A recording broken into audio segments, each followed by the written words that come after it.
A blistering war of words has erupted at the highest levels of Poland's leadership, laying bare the bitter rivalry between President-elect Karol Nawrocki and Prime Minister Donald Tusk, just weeks before Nawrocki's swearing in.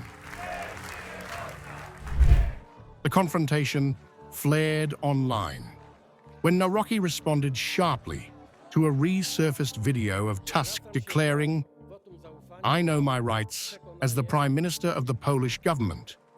If the President wants to have a confrontation, well, I sympathize."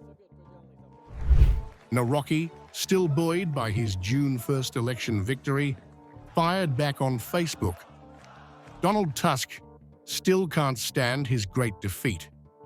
Poles have elected a president who will rise above political disputes and put his citizens first, and not the desire for political revenge.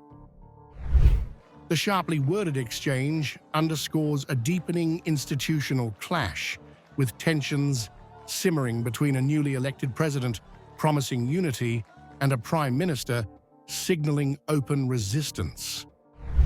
Fresh off securing a vote of confidence in Parliament, a largely symbolic reaffirmation of his ruling coalition's majority used the moment to air his discontent over Nawrocki's rise to power.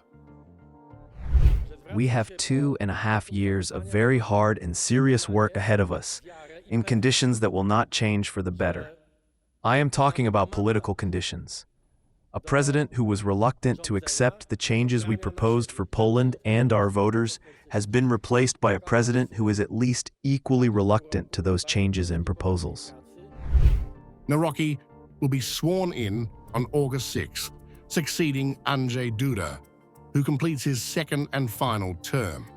While Nawrocki initially struck a unifying tone, his latest remarks suggest he is prepared to challenge Tusk's government directly, heightening the risk of a paralyzing executive standoff.